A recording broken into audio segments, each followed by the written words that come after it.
2023 is the 100th anniversary of the world's most famous locomotive, the Flying Scotsman, which is still in operation and owned by the UK National Railway Museum. Class A3 Pacific number 4472 was designed by Nigel Gresley, Chief Mechanical Engineer of the London North Eastern Railway. The engine led daytime express trains on the 8-hour journey between King's Cross Station, London, and Edinburgh. Gresley designed a tender with a passage through it so crews bunking in the cars could change without stopping the train. Motive power for royal trains, frequent attraction at exhibitions, the Flying Scotsman on a run in 1934 reached a speed of 100 miles an hour, only 40 years after the American 999 allegedly did so. With steam engines replaced by diesels, the Flying Scotsman continued to operate under private ownership. The lack of steam facilities in the diesel age necessitated that the engine have two tenders to carry enough water and coal for its journeys. From 1969 to 1971, the Flying Scotsman toured the US and Canada. It pulled a British government-funded train that promoted UK companies, including what was left of Bassett-Lowke model railways.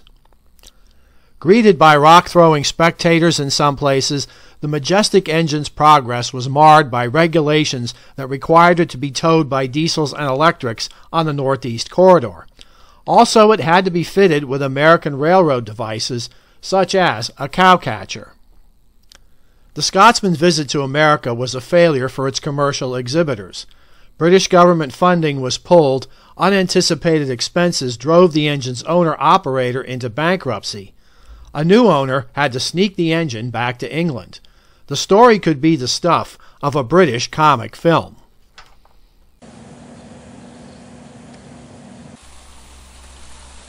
The best-known O-gauge toy and model Flying Scotsmans were made by Hornby and Bassett-Lowke.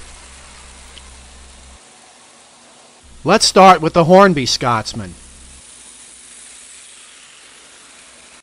Hornby, the Lionel of the British Empire, made by Frank Hornby, who invented Meccano, a nut-and-bolt construction toy mimicked in America by the Erector set. With its boiler front headlight, my 6-volt Hornby Scotsman from about 1934 is very much a toy. It doesn't look like the real 12-wheel Scotsman at all. It has the same basic body as all the other Hornby 10-wheel tender engines, including the London Midland Scottish Railways Royal Scot. On the real roads, the Royal Scot was the Flying Scotsman's competitor, even though both LMS and LNER had the same owner.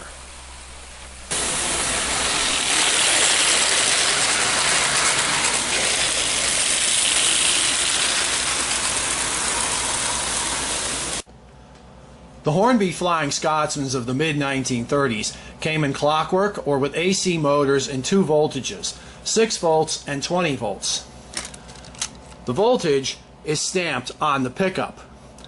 My Hornby Scotsman is a 6-volt motor with manual reverse. I have here a wheelless Hornby motor. This one is a 20-volt version with a remote control reverse. The motor field, when energized by AC current, creates the mechanical action to work the reverse. These Hornby motors of the 30s were really very well made, and a great thing about them is that they can be easily, completely disassembled with no rivets holding them together, just nuts and bolts. The only specialized tool one needs is if one has slotted nuts. That is, if the driver wheels are held on by slotted nuts like this. A tool that can loosen and tighten slotted nuts is a clock repair tool called a sleeve wrench, or some of you say a sleeve spanner.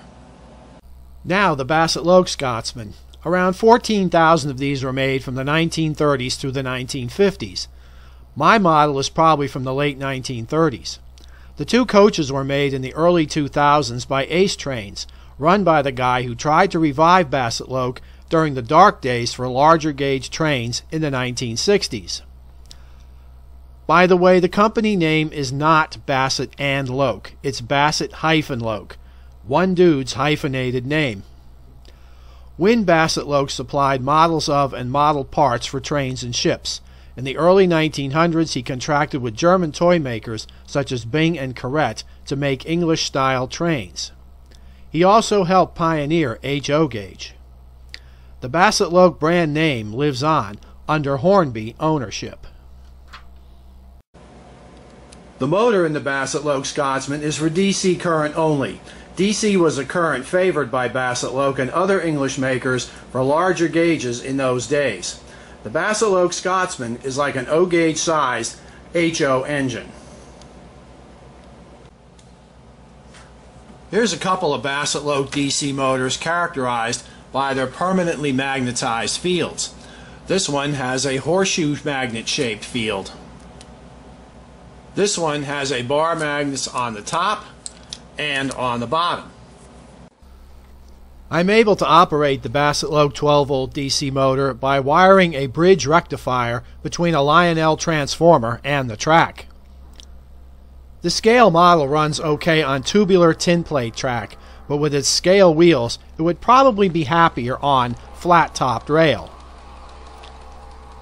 So there you have it, Hornby's toy-like Flying Scotsman and Bassett-Lowke's realistic model. Both classics, each in its own way.